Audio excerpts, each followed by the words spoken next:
Okay, guys, let's get started. So thank you very much for joining today's panel. Big thanks to our panelists, Marty, Marshall, Philip, Leo. And so today's topic is future of mining. And all of you have been involved in mining one way or another. Some of you are earliest Bitcoin miners. So very excited to hear about your experience. So I think to start off, let's just go around the room and have you guys do a quick self-intro. Maybe just take a few minutes, take us through your career and how you've come to be doing what you're doing. So maybe just starting with Marty on the upper left of the screen. Yeah, hi, I'm Marty Bent. I am the business development manager at Great American Mining, where we're using waste gas here in the United States to power generators to mine Bitcoin. I'm probably the newest entrant to the mining world on this panel, so I'm very excited to learn about the old days and some more stories from some of the more seasoned veterans on this panel. Before I started Great American Mining, out of college, I worked at a managed futures fund as an analyst, basically working for an index fund that worked with a bunch of commodity trading advisors and indexed them into other funds. And so through that experience, got very well acquainted with the FX scene and currency markets and following central banks and following down the Bitcoin rabbit hole at the same time, and sort of became enamored with Bitcoin, decided to dedicate my life to it, left the fund, did a little soul searching and learning about UX UI design and software development for a couple of years, and decided to start a newsletter dedicated to Bitcoin, Marty's Bent. Rolled into a podcast, Tales from the Crypt, which I host as well on the side. Great podcast, by the way. Big fan. Thank you. Thank you. Appreciate it. Yeah. And so at Great American Mining, right now we are hyper-focused on the oil and gas industry and helping them solve a huge problem that they have, which is flare and vented gas on their oil fields, and even at some midstream providers that are treating the gas. There's some residue gas problems there that need to be solved, depending on what state you're in. The incentives are a bit stronger or weaker, and so right now what we're focusing on is finding where the incentives are strongest for Bitcoin miners to show up, consume wasted gas, and help curb emissions, so that oil and gas producers can continue doing what they do best, which is pull oil out of the ground and get it to market. Okay, perfect. Thank you, Marty. So maybe Marshall. Hey, Marshall, actually, I think you're muted. Sorry about that. I'm Marshall. I've been in the ecosystem since 2010. Started mining just casually then. Started professionally, what I'll say like large scale mining in 2012. And I've seen a lot of ups and downs in the ecosystem, been through a lot of different things. And currently we've got operations in Canada, and we're standing up another one in the States right now. We only mine for ourselves. I don't have nearly the patience that Philip has to deal with customers. So yeah, that's kind of it. Okay, great. Philip from UK. Say from the UK. I'm not from the UK. I'm actually sitting in Germany. Oh, I see. No, good. Yeah, so I'm Phil Salter. Been involved with crypto since 2011, but only got started with mining, at least proper mining, not just mining at home, with Genesis Mining in 2014, I believe. And yeah, we've seen all the ups and downs, I guess. I got really interested into the sector coming from the software development side. So I got really interested into like decentralized systems and torrents and all that kind of stuff, and somehow got me into Bitcoin. Kind of life took a bit of a swing after that, and you know, once you get into mining, you're kind of all over the place instantly, right? You're in the hardware, you're in the software, you're in data centers. Yeah, so I spent a lot of time in Iceland, working on Genesis mining facilities up there. But yeah, kind of splitting my time between hardware development and software development, and yeah, dealing with all the kind of stuff that you're handling when you're in a kind of big mining company. We don't just do the cloud mining part. So I've been more doing not so the cloud mining part, but more like the institutional and large scale customers and data center management and daily operations. So yeah, a bit of everything. Okay, very cool. Thanks, Philip. Now, Leo. So guys, I'm Leo. I'm the founder of Initiative Research. This is a publication that's dedicated to the hash power industry, as well as some of the relevant financial product that miners can use. So I think a big problem with mining space is that information, despite having the space has grown for so many years, that it's still very much fragmented. Most of the first-hand information, a lot of the news, a lot of the developments are still living in various Telegram groups or WeChat groups. So for traditional investors or even some of the venture capitalists, the barriers to entry is always there's no holistic view. It's very difficult to understand what are the forces that are entangled in making mining revenue going up and down. So I think this is a huge problem actually in order for the industry to continue to expand and absorb new entrants and new capital to invest and grow the settlement assurance of Bitcoin and increase the security budget of Bitcoin. So in short, Initiative Research is dedicated to establishing a framework for hash power as an asset class. I think this is the only path for the mining industry to become more mainstream, become more stable. And so before starting Initiative Research, I was running the mining operations for a fund here in New York City for a couple of years. So we had run operations in Sichuan, Yunnan, Xinjiang, as well as upstate New York. So it's very interesting to see from the perspectives of both the Chinese crypto scene, which is very robust, especially in mining, as well as the rising interest here in North America, and a series of issues we have to solve here in order to continue to scale. So I think going forward, there are two inevitable trends in mining space that I'm very interested in. One is industrialization. I think this has happened for many years now, and what is going to look like after CapEx requirements grow much larger in the future, and how do we sufficiently decentralize given this premise. And another second trend is financialization. I think as miners' margin becomes thinner and thinner with more halvings kicking in and competition increase, it's inevitable for miners to start to pick up some more complex financial instruments to whether hedge against some of the risks or just offload part of the exposure to a different time and space. Very cool. Thanks, Leo. I read your three-body problem in mining. Big fan. Oh, thanks. It's just the first of 7. Nice. Okay, so let's start the body of our discussion today. I'll just be directing questions to the group. So first question is, what were the early days of mining like, and how is it different now? Whoever wants to pick this up, please feel free. The early days for me were... at the time, I didn't even know if Bitcoin was legal because, it says you can't make your own money in the U.S. Constitution. So, and how early was that? What year was that? When I first started just like dabble mining, when I would just say like at home, that was 2010. Okay. So I didn't really publicly say much to anybody until 2012, when they had their first like U.S. Senate or Congress hearing about it.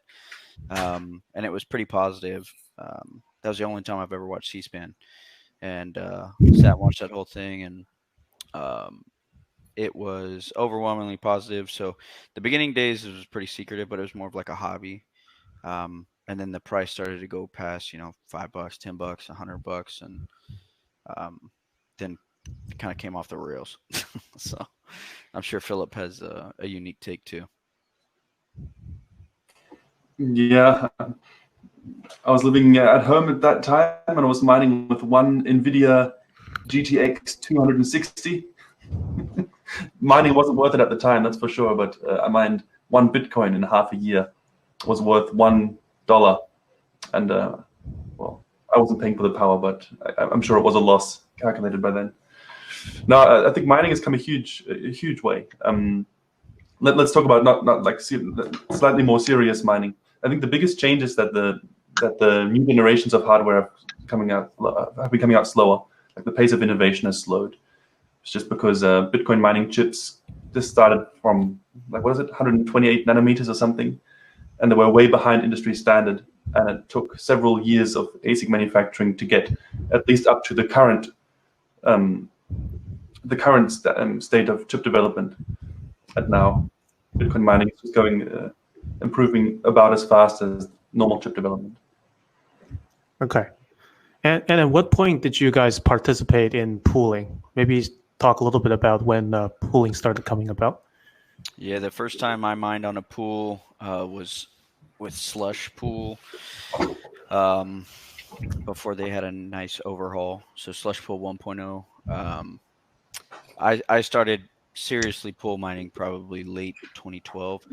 And then when ASICs were readily available in 2013, mostly everybody was pool mining. There were a few people solo mining with CK, but yeah. Okay, cool.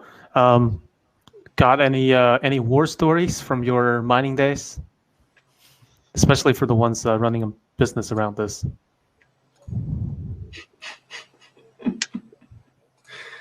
War stories, it's the right word, right? Because like almost every story, like how you built something or so, it always ends up being a war story.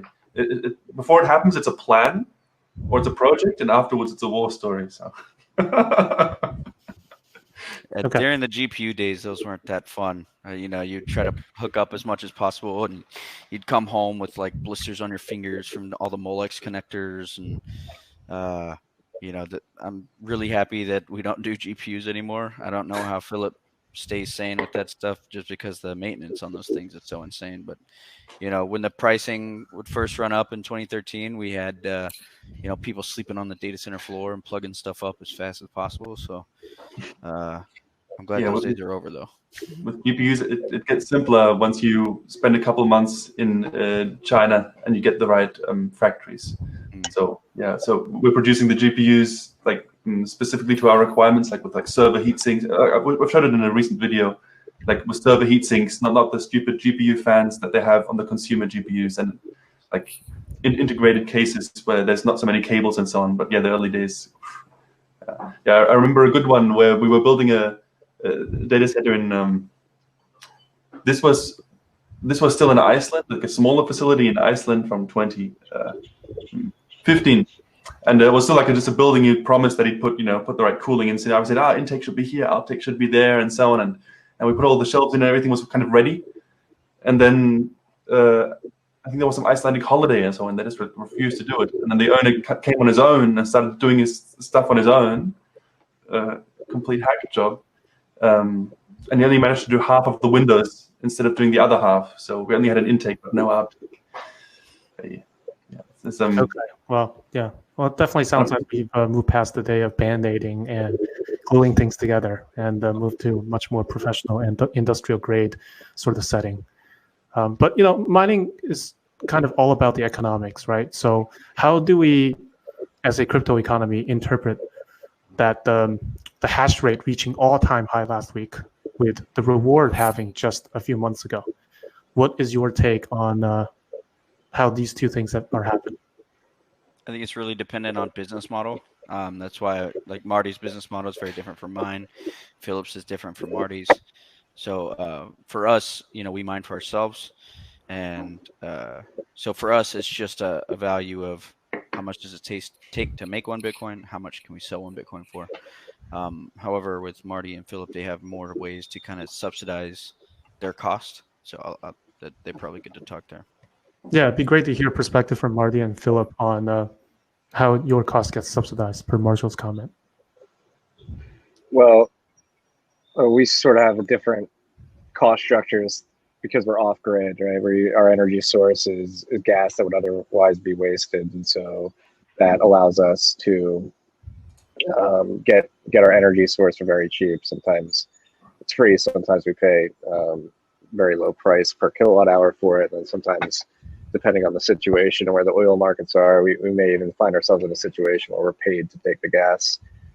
So our overall sort of capex differs a lot when you compare it to operations like Marshall's or other operations that are on grid and actually competing with other energy consumers outside of Bitcoin mining.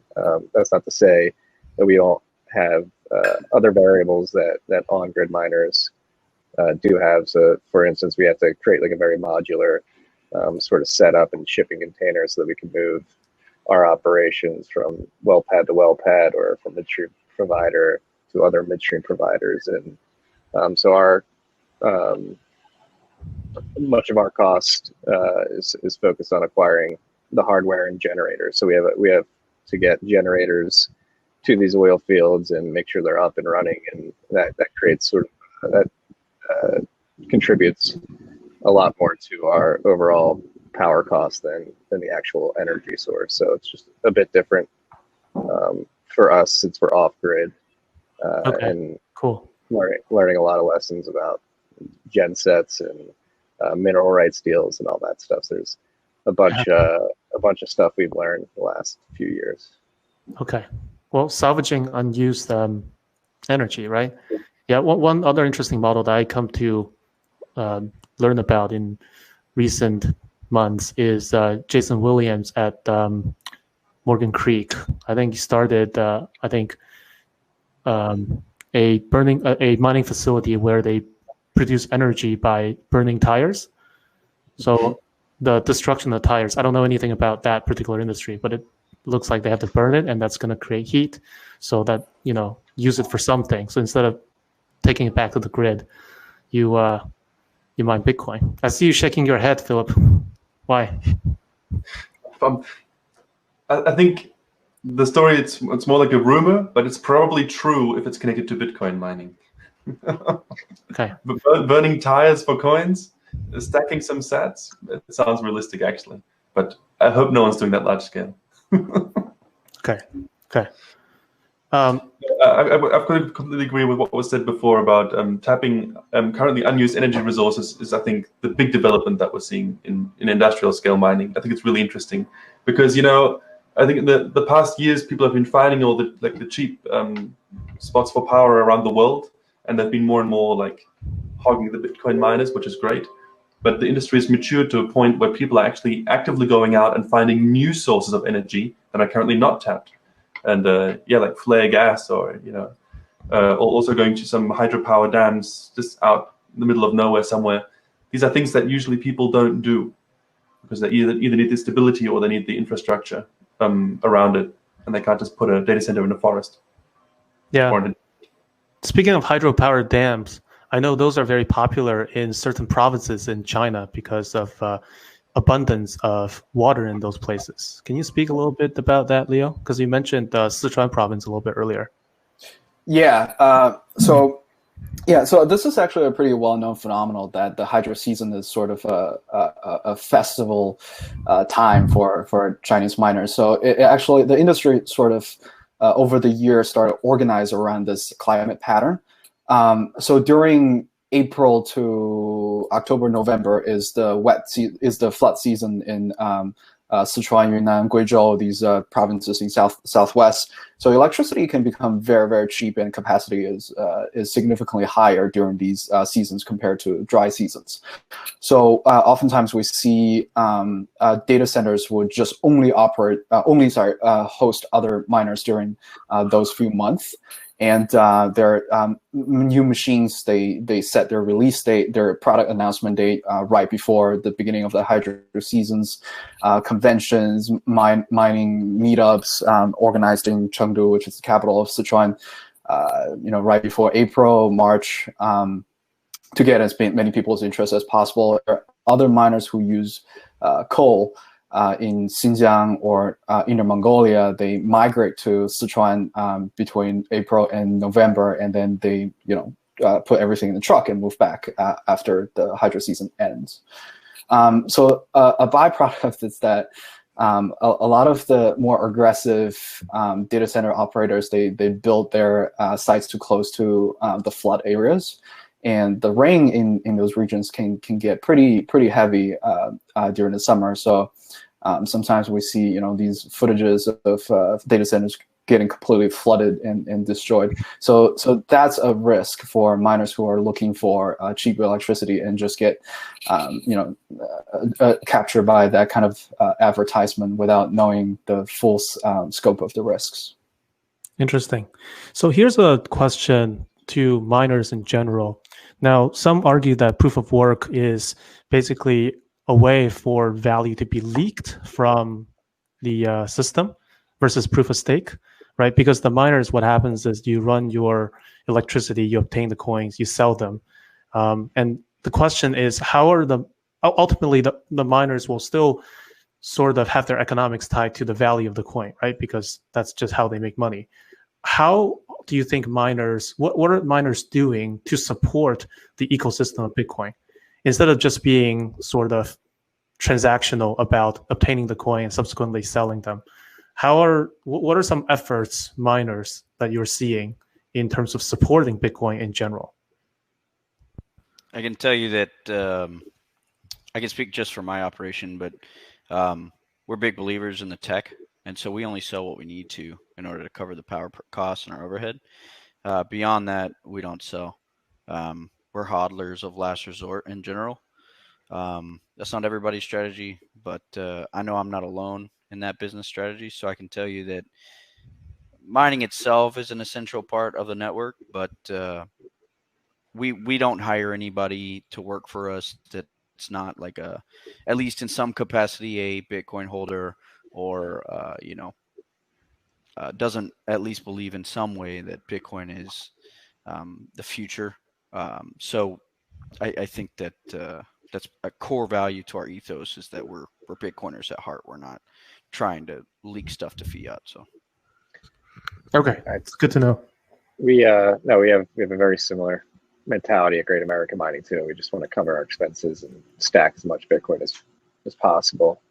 And then, I mean, beyond like individual miners, I think mining pools have done a lot to sort of facilitate Bitcoin and the network effect of Bitcoin, and what Slush Pool has done to date, helping create like firmware updates for some mining models to make them more efficient, to make individual miners more profitable. I think that does Bitcoin is overall is beneficial for Bitcoin overall in the long run. And I think miners actually do the hard work, right? And spend a lot of capital, show up to these energy sources, plug machines in, maintain the machines, and is act like mining with ASICs produce a proof of work, but there's also a lot of human sweat equity that goes into it, and it's physical labor to make sure Bitcoin survives. So guys, I'm guessing that you guys can hear me now, and unfortunately it looks like Leo got bumped as soon as I received some kind of invitation to join. It's very possible that this software is limiting us to 5 speakers at a time. So I'm just going to say one thing, because this is actually a perfect segue to a very important early crypto guy who created LibBitcoin, Eric Voskuil. And I've been really interested in his crypto economics takes. It's very unique. He understands game theory very well. And so one of the things that I'd like to put out is simply how he understands that Bitcoin is only made secure by the game of mining. That through our competition as miners, in order to bolster proof of work, in order to race to find enough hash power to mine coins, is truly the thing that actually secures Bitcoin. He didn't use this word, but I did. I would call it co-opetition, because it requires this competition between miners in order to actually bolster the network. So one thing that he says is Bitcoin is not secured by blockchains, hash power, validation, decentralization, cryptography, open source, or game theory. It is secured by people. Technology is never the root of system security. Technology is a tool to help people secure what they have. Security requires people to act. A server cannot be secured by a firewall if there's no lock on the door to a server room. And a lock cannot secure the server room without a guard to monitor the door. And a guard cannot secure the door without risk of personal harm. Bitcoin is no different. It is secured by people who place themselves at personal risk. Sharing this risk with other people, all the miners, is the purpose of decentralization. A centralized system, and I'm going to ad lib here, centralized system, which really is the riskiest thing to Bitcoin, and I'll go back to what he's saying now, requires one person to shoulder all of its risk. A decentralized system divides risk among individuals who comprise system security. Those who do not understand the value of decentralization most likely do not understand the necessary role of people in security. Bitcoin allows people to share the personal risk of accepting and mining coin. It is only the willingness and the ability of these people to resist that can prevent coercion of their nodes and co-option of their minds. And this is what actually secures Bitcoin. If people do not accept these risks, there is no effective security in the money. If a great many people do so, individual risk then becomes minimized. Bitcoin is a tool, not magic. And with that said, I will leave you guys to enjoy the rest of this, and I'm going to get Leo back on. Perfect. Thanks, George. Okay. So speaking of mining, what are some current methodologies that you guys employ to the extent that you can talk about that maintain an edge in the race for hash power? Hey, Leo. What's up? So the question is, what kind of advantage are you guys maintaining in the edge to maintain an edge in the race for hash power? Can you guys talk about? Well, it's all about getting our cost as low as possible. And for what we're doing at Great American Mining in an off-grid situation, we really try to focus on building as much as we can in-house. So a couple of war stories that we've been through and hard lessons that we learned is PDUs being specific to certain machines. And we found that it's probably better for us to design our own PDUs and make them ourselves, which cuts our cost down significantly. And on top of that, one of our biggest hurdles being in oil fields and sort of distributed throughout these oil fields. We can't physically be on site at every container that we're going to launch. So we have to build systems that can control the PDUs, the fans on the individual miners with software. So that's another thing that we've really been focusing on, is building out these systems that allow us to maintain our containers remotely. So that's one thing. Talking about competing with other individuals that are doing off-grid mining, that's something that we've been focusing on and honing in on pretty strongly in the last year. Okay, great. I suppose one way to basically make sure you hone in on your economics is to increase capacity as well, right? So can you guys talk a little bit about your plan to increase capacity and in what time frame? So for my new operation going up, in the next 18 months, we will triple our capacity on location. So we don't have to build new infrastructure. We just have to buy, some of the electrical, the high voltage stuff. So we're real focused on expansion, but keeping our geography in the same place. And a lot of places, it's really hard to find places to do that legally. Some places it's illegal to have, over 20 megawatts in one structure. And also to have the overhead capacity to kind of grow. So a lot of people like to scale geographically, but we are focused on scaling in our one location. Okay, great.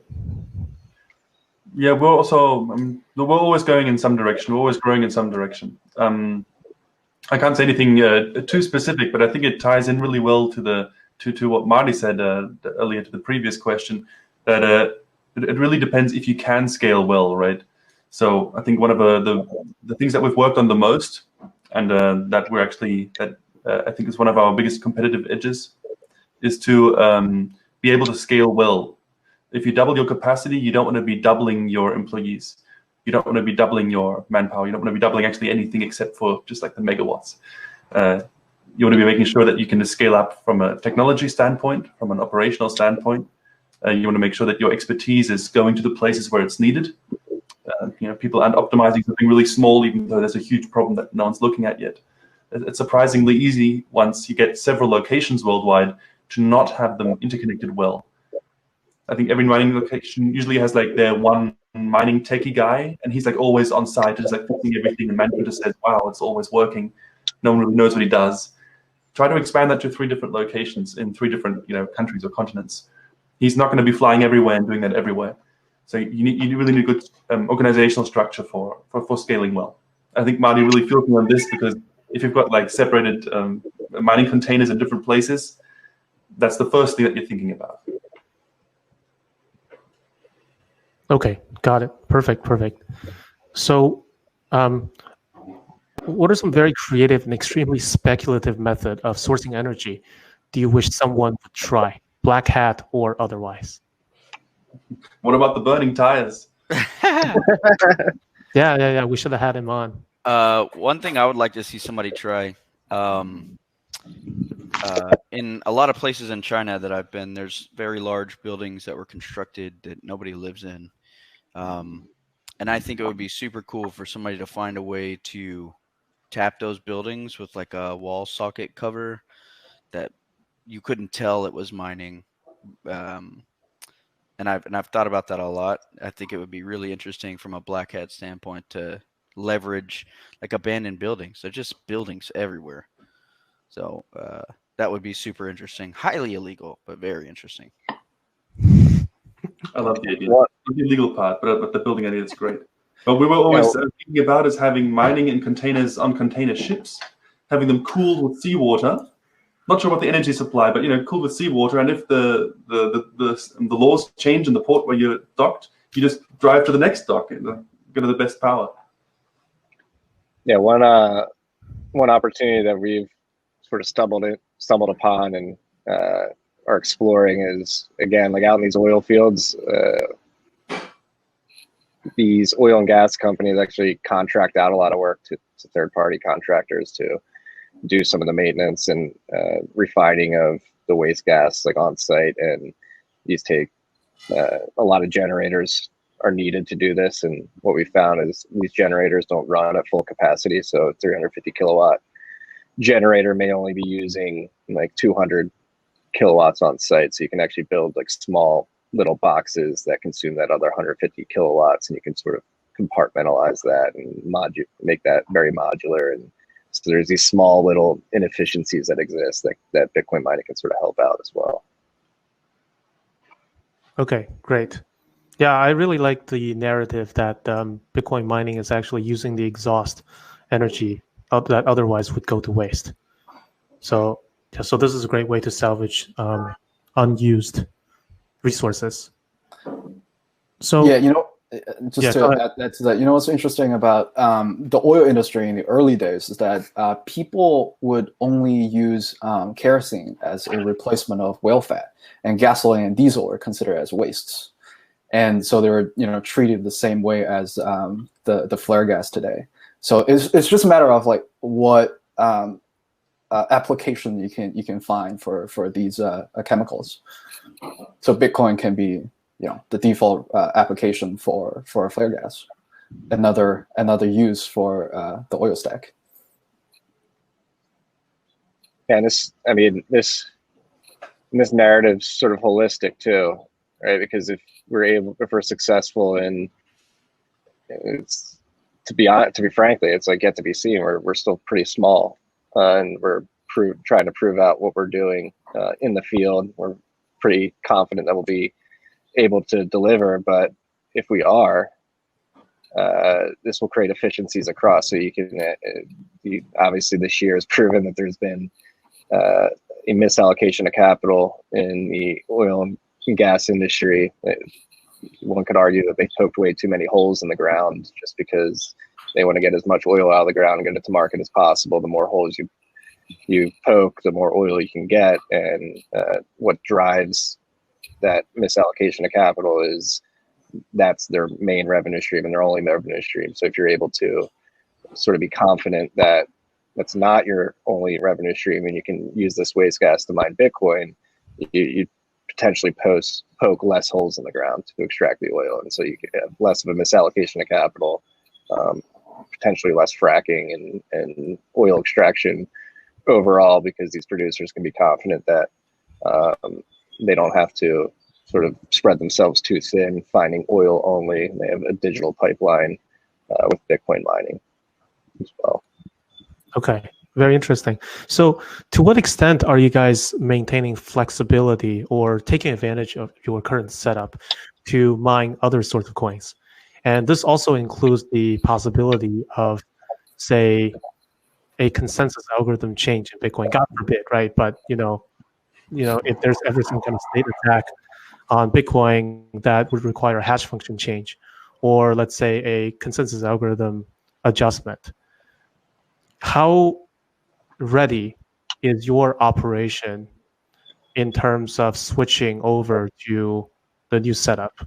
And obviously that would take a hit on your economics, but is there any way to qualify or quantify the kind of impact it would have? It's quite a mouthful question, but basically, like, how flexible are you in terms of servicing new coins and new paradigm when it comes to Bitcoin? I can tell you that our operation, well, in general, my opinion, and I think our company's opinion, if the core devs ever change the algo, Bitcoin's dead. It's DOA 100%. That being said, that is something that we have never. A little bit. Is it just basically the so loss? Here's what happens if you change the consensus mechanism to something that's only, let's say, GPU compatible. Instantly, there's going to be so many reorg attacks and people trying to do all kinds of stuff on the network, and the difficulty is going to be pinned so high that it's going to take forever to get that new blockchain to kind of be passed where it needs to get a new difficulty adjustment. And that, like, 4 or 6 weeks time that it's going to take, all pandemonium is going to break loose. So I feel very confident, and hopefully everybody here feels confident that's not going to happen. With that being said, I can say that any serious large-scale operation over 20 to 50 megawatts, nobody would be prepared for something like that, and that's why it would fail. Yeah, and in addition to miners, manufacturers have to just completely reorganize themselves too. The whole supply chain is wrecked. Yeah. Actually, I think for the miners, like from the hardware side, it shouldn't matter too much. I mean, if the new algorithm is mineable with similar machines, with a similar power density and kind of similar, of course, that's not the big. Financially, probably most miners will be ruined because no one's going to repurchase all of their equipment all at the same time. But still, I completely agree with Marshall that the problem is the whole Bitcoin ecosystem would break down, because miners are built on making investments for the long term. And then if Bitcoin would make a change like that, it would destroy the trust and the long-term stability of Bitcoin. Not as an economic store of value or cryptographically or whatever, but just like that there's actually sensible-minded people behind it that try to keep it stable and for the long term. And if that's broken, then that's the whole value of Bitcoin. Okay. So this is a tangential question to mining, but while I have you guys all here, Bitcoiners here, in the wake of the notorious Twitter attack that just happened, which now sort of, I guess, makes Bitcoin a little bit more notorious in the non-Bitcoin world, what do you think are some things that really worry you from nation-state attacks? Right. So we don't know who's behind this whole, Twitter attack. Probably not a government. We don't know. And it's a roundabout way to give Bitcoin a bad name. But to the extent that you're worried about nation-state attacks that would tank Bitcoin, therefore your operation, what are some vectors that you are particularly concerned with? I mean, or maybe you're not concerned with anything. We have the large, we have very large crypto companies doing what they're calling blockchain forensics now for the government. I think I read an article a couple of days ago that Coinbase is doing it now, right?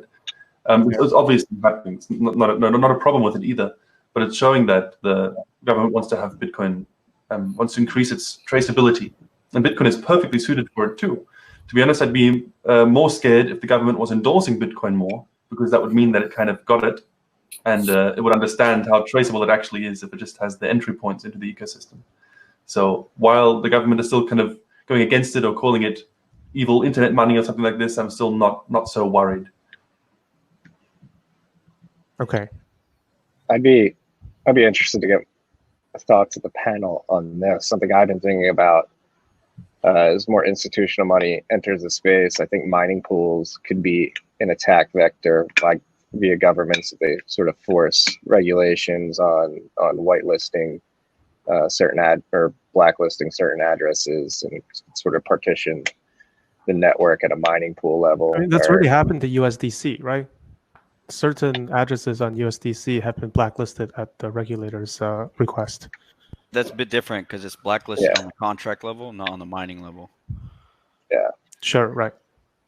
So is that an attack vector in the permissionlessness nature of Bitcoin?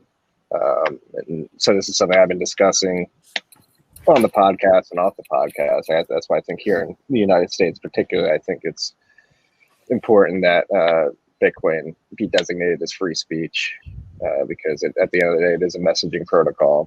And if you're sending messages, that's a form of speech. And I think that would help curtail any potential curbing of Bitcoin at the mining pool level. But I mean, could potentially still work if that does happen, but it would be weird. Like you'd have sort of off-grid pools taking a little bit longer to confirm your transactions if you're one of the blacklisted addresses. I think that's actually already happening. Recently, been having a conversation with a few folks here that are trying to build KYC pools because they see that there's a need to tailor to the needs of institutional investors, because a lot of these institutional investors or family offices, they have no choice but to go through be very mindful of the regulatory requirements. So they can't really participate in mining unless they participate on a pool that's fully KYC'd. And going forward, another trend that we see is, mining pool become more and more commoditized software, they're going to become part of other functions of cryptocurrency stack, such as exchanges. So if Coinbase or Gemini ever roll out their own mining pool, which is very likely, they will have to KYC the miners on the pool as well. That's an interesting take, but I don't know any miners that would do that. I can tell you that's something that maybe Philip's company would do because they have end users, they have end customers, right? That might require that. But I can tell you if any pool got spun up that was like, yo, mine and we'll give you more money if you KYC, no way. No way. And I don't think we're doing with the. Sorry, Marshall. Yeah, go ahead. I'm just listening. We've been doing tests with exactly these pools that also are exchanges. There's, I think, at least 3. Mm-hmm. Huobi, Poolin, and OKX. I guess all the Chinese pools. Exchanges. Binance Pool also, yeah.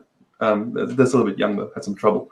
Anyway, but the promise with these pools, they can really they have large amounts of money, right, with their exchanges. So they can do very, very risky pool strategies. And which is like normal pools, like let's for example Slush, for example, great guys, but they can't do this strategy, right? PPS Plus, with an almost 0% fee, it's just impossible for other pools to do because the risk is so high. You need a huge amount of capital to back it up. So actually, you could say that the exchanges are buying themselves into the pool game in some way, and they're pushing in very hard. So yeah, I agree. I think it's a very interesting point of centralization and maybe some kind of risk also that we are seeing these exchanges also doing pools. Yeah, absolutely. I think the purpose is to convert these miner flow into a trading volume on exchange.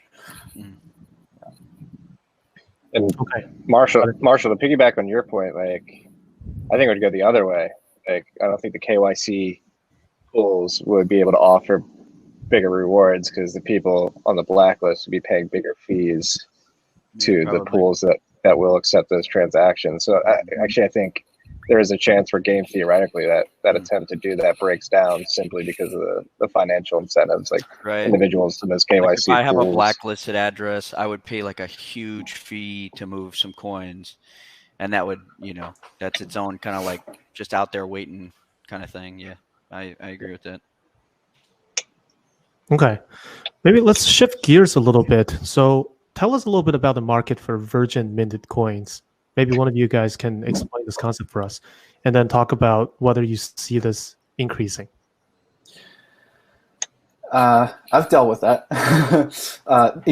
So it's more of a art collection. It's more of a concept rather than anything substantial, really. So it's definitely more of a collectible. I think there are some better tax treatments that, but I wasn't interested enough to look into how exactly that works. But yeah, people who want to carve certain messages, people want that just purely for artistic value. I have a lot of customers that we do OTC trading with that like virgin coins because they have no history on them, and you can be for sure that there's no KYC risk there. Right. And they pay a premium on those coins. So beyond the art stuff, which is honestly probably more than 50% of the demand right now, people like Ballet Crypto Wallet, for instance, they sell like whole mine blocks of Bitcoin. But beyond that, a lot of institutional interest in having coins with zero history, so they know for sure that these are, that we can track them from the bottom up as far as transaction history goes. Is there a market where you can purchase explicitly virgin minted coins on scale? I guess through the OTC desks, right? That you talked about. But I mean, even at that way, I don't think you could call up any exchange and ask for virgin coins, because I'm trying to think if I don't think there's any like big pool of virgin coins that you could just like go buy 1,000, right? So I haven't seen that either. And also for them to be like really, really virgin, they need to be mined without any transaction, right? Only Coinbase. But then you'd be for eternity trusting the miner that he didn't keep the private keys. So there's probably always one transaction on them, and then it's like, okay, it's still almost fresh. But then let's say you have a pool payout in the middle, and it's like, I can prove it's a pool, so it's still kind of fresh. And then you've sold them once, and every sale you do with a virgin coin, you should do a transaction. Otherwise, you're trusting the seller that he didn't keep the private keys. Mm-hmm. So and then they're also a little bit tainted with the fees that come attached to it too. Correct. So those fees have a history as well. I think it's a novelty. It's not. It's like Leo said, like a nice collector's item. Okay. So, are there any Bitcoin improvement protocols, BIPs, that you are excited for? Any protocol changes you wish someone would put into a BIP? Taproot. Can I say increase the block size without getting crucified? Touchy not. I'd like to add privacy features of some kind. Yeah, that'd be cool. Confidential CI maybe would be cool. Maybe also clean up the whole history of the blockchain with all the protocol upgrades they've done, and then the lost coins and so on. Just like clean it up. So BIP Taproot, so BIP 340 through BIP 341 and BIP 342, which would get Schnorr and Taproot in. I'm interested in check template verify. Jeremy Rubin's been working on. I think that would be a really cool opcode to get implemented if it gets reviewed and is up to snuff to the people who know more about the code than I do. And then, I think Taproot specifically, Philip, speaking to privacy, I think it would really enable transaction formats that would sort of break the chain analysis heuristics that are used to track people through the blockchain. And then on top of that, I think Taproot and Schnorr combined, especially if you in the future, if you can get SIG aggregation, you can get really creative with the transaction formats and what you can do with the Bitcoin UTXs. On-chain coin join type thing. Yeah, and Cool. so talking about, I know this is a topic later in the panel, but one of the biggest fears is a fee market not developing and sort of stepping in when the subsidy continues to get cut in half. And I think the technologies or the use cases that would be enabled by Schnorr and Taproot specifically would create enough transaction volume to sort of produce that fee market that people are worried about not being produced. So by the way, with Schnorr and Taproot, do those require hard forks or no? No. Okay. Yeah, the activation strategy is still been discussed. It's, I think, in 6 months. Okay. Yeah, Luke Dasher, he proposed BIP8 as an activation strategy, which is similar to BIP9, but instead of a UTC time flag day, they would use a block height flag day. That would depend on miners signaling preparedness and full beds downloading some software as well. Okay, perfect. By the way, let's take a audience question. So this comes from Ben Price. His question is, curious about how different mining operators react to sudden price changes, like the 50% dip earlier this year. Are there fixed break-even prices under which you definitely turn off machines? Is there a percentage loss you're willing to take in order to prevent constant on-off toggling? Are you hedging planning for these outlier events with trading strategies? That comes down to also business model. I know for us specifically, we run what's called, it's a load response system. So if the load that we're pulling from the grid is too high or the demand around the grid is too much, they will ask us to turn off and in return give us credits. So we already have this like automated on-off type situation, so that we can capture a better power price. However, I know I have a lot of friends that are more gamblers than I am, and they will let it ride for a lot longer.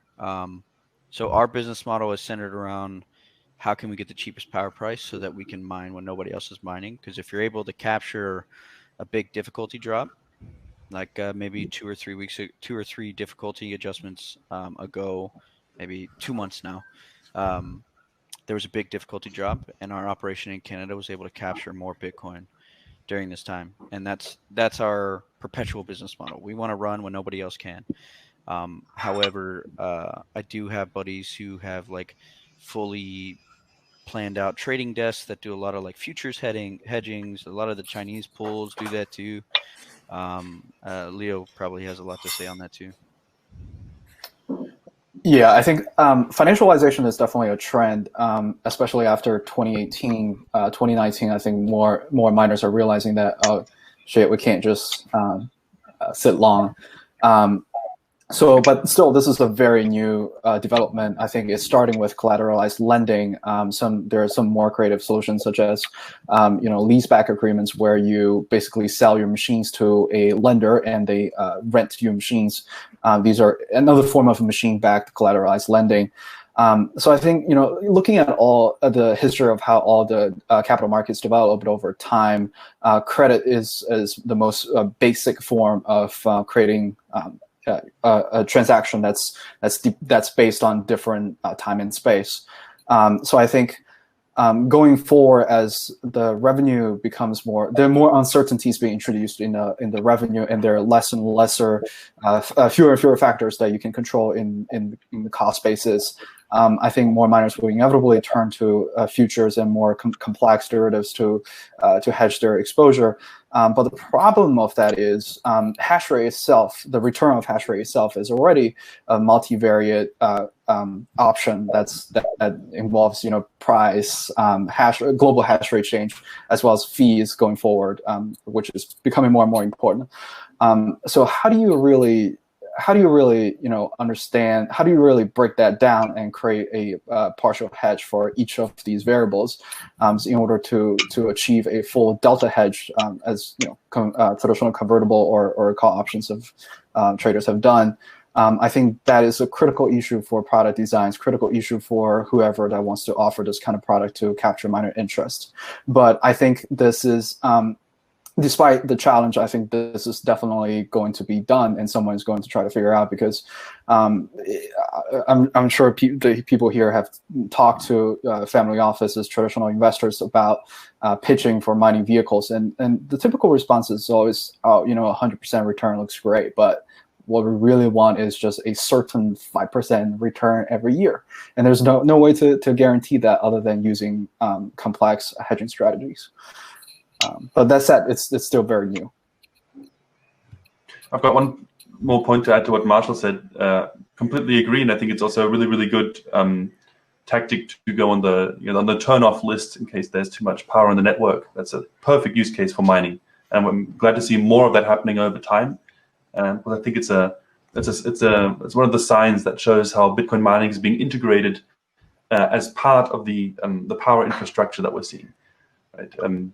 So it's kind of like an additive load that can be added to the network, like batteries that you can charge up and then like add when it's needed. It's like a subtractive load that you can turn off to fix it in the other direction. One more point: you can't just quickly turn on and off your miners all the time. Usually because you have power contracts and you pay at the end of the month, usually. So unless you have a very special power contract where you don't guarantee any kind of usage, or you have to give an estimate for how much you will use in advance, which you need to do when you're using any serious amount of power, you can't just turn off. So mining stays stable. Even if there's a huge price drop, miners would like to turn off, but only the small scale miners actually can turn off. So I think there's an automatic smoothing of the curve and reduction of hash rate. We saw this actually after the halving. The halving directly, there wasn't too much hash rate drop, I think 7%, but then 2 weeks later, there was another 10% down after the end of the month. Okay. So here's a question about competition, right?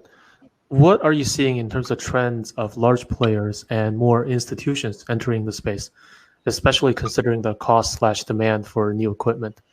So will old miners adapt? Do they need to? And what are your thoughts in terms of new players disrupting the way mining has been done? I can tell you a lot of people are getting smoked right now holding old gear. That's for sure. You should see these secondary market chats. It's sad and hilarious at the same time. So, as far as new players, they're not really new players. It's people who have been in the game that'll start a new company.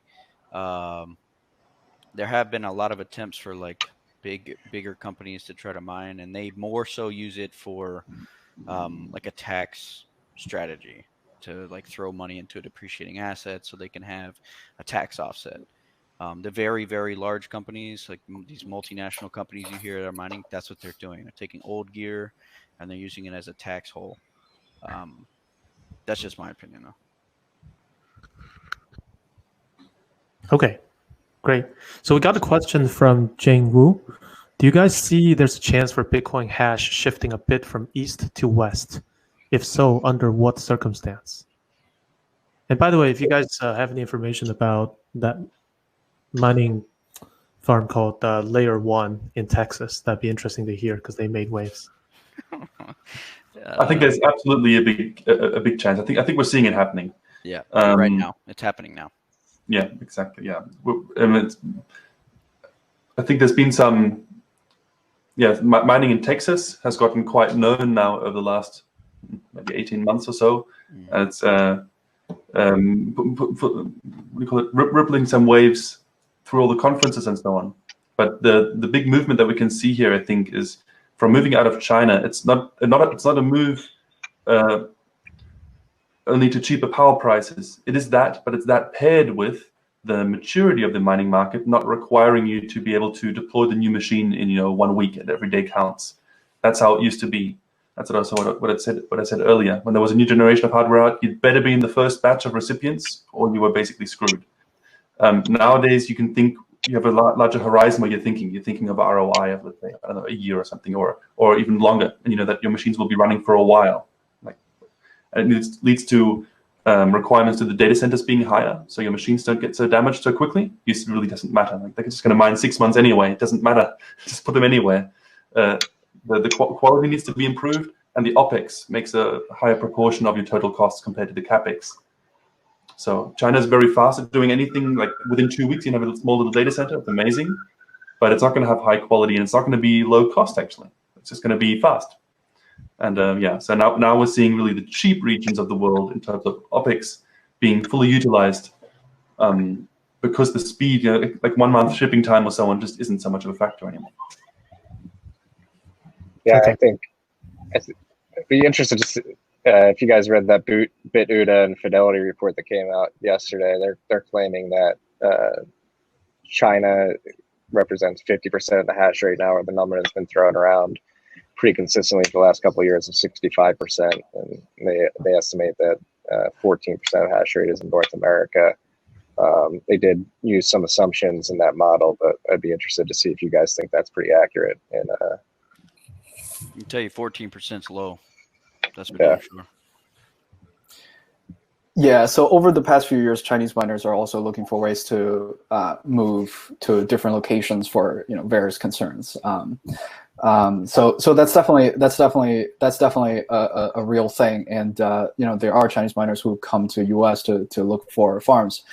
I mean, Bitmain was trying to set up a operation in Texas, but they got distracted with other things.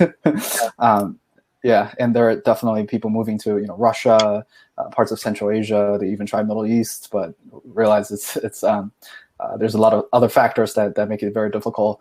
But yeah, I think mining is definitely going global in a very quick pace. So here's a fun question for you guys. Ever been approached by others in positions of either monetary or political power with offers to collude? Ever been threatened? I've been threatened by my dog. I think it is either no or nothing you can say. No, not yet. Okay. Good to know. I wonder if the answer will be a little bit different if we have somebody on the ground mining from a country like China. Well, I guess, Leo, you're based here, right? Here as in New York? You're in New York, right? Yeah. As in your mining facilities are mostly here, or? So that was with my previous employer. I don't want to disclose too much information of their operation now that I'm not no longer associated. Okay. So here's another fun question. Can you guys explain the concept of rollbacks? Thinking back to when Binance was hacked for $40 million worth of BTC, hypothetically, what minimum fee would you demand to participate in rollback? When that came out, I feverishly looked for a prediction market because I felt extremely strong that would have never happened. Most large pools I know very well. I know the operators of those pools. Almost all of them are very Bitcoin focused. And I can tell you that the reality for something like that happening, if it's not like an unintentional bug, because we've had bugs where we've had to roll the chain back. But as far as like to prevent a hack or something, I think Ethereum kind of set a precedent for that. And I can tell you very confidently that I think it's extremely unlikely that no amount of money would be enough to do that. Because number one, you need so many people to agree. Number two, most of the people that you would have to get to agree would have strong morals against that. The ethics from most mining pools, based on my personal experiences with people, tell me that that's just not a reality that would have ever had any hope of existing, ever. Yeah, and on top of that, like, you've got to coordinate pretty quickly. Because every 10 minutes it gets more and more expensive. Yeah.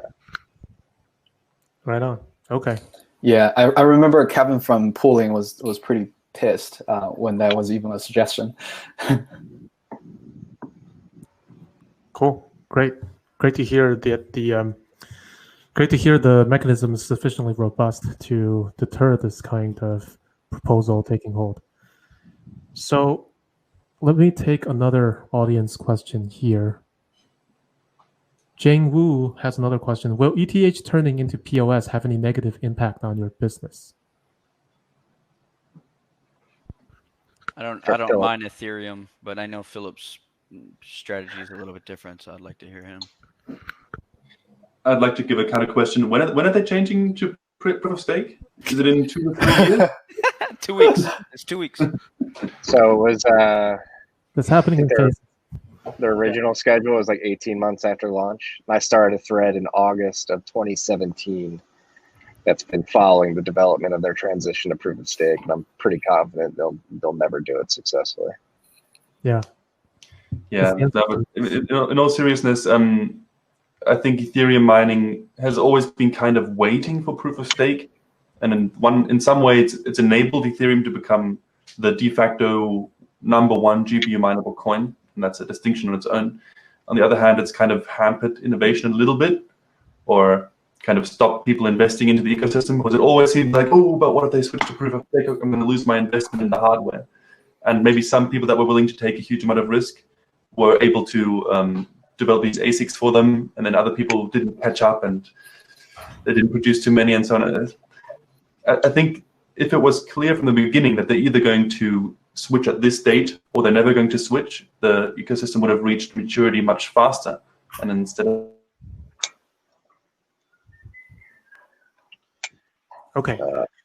I'd be more interested to get Philip's. I know he's frozen right now, but his thoughts on Prague POW. Just look at Ravencoin and say, "Nice try, try again." And Is that why they had that inflation bug? Yep. It's hard. The stuff that people are trying to implement is really hard stuff. Like any consensus kind of change is basically the hardest thing you can do, and people seem to take them too lightly.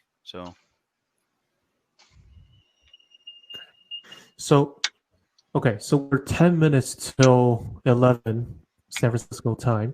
So I'll ask one more question. I'll dedicate the rest of the time to Q&A from the audience. So the title of our panel today is regarding civilization.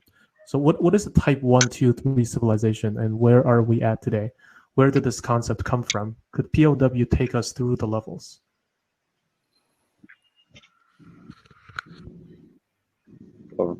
Does anyone have a view on the type 1, 2, 3 civilization for Bitcoin? Well, we're type 0 right now, from what I understand. Type 1 would mean that we're being as efficient as possible with all the available energy sources that are available to us on the Earth. We're utilizing them at full capacity.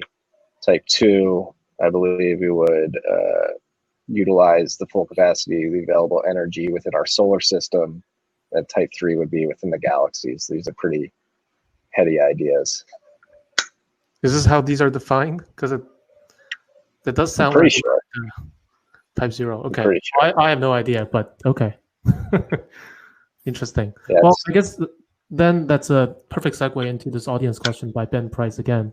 What's preventing the massive growth for alternative energy power sources in remote areas that otherwise have little to no revenue potential? It seems to be an opportunity to print free money, which seemingly is an attractive value proposition. Is it supply chain, infrastructure setup, or something else that's preventing that massive growth? Yeah, there are several factors. One, internet connectivity. A lot of these remote places, there's a reason that they're remote, right? And secondly is the technicians on the ground. Like, you're probably going to have to pay a lot of money to get people to go there once in a while to service the machines.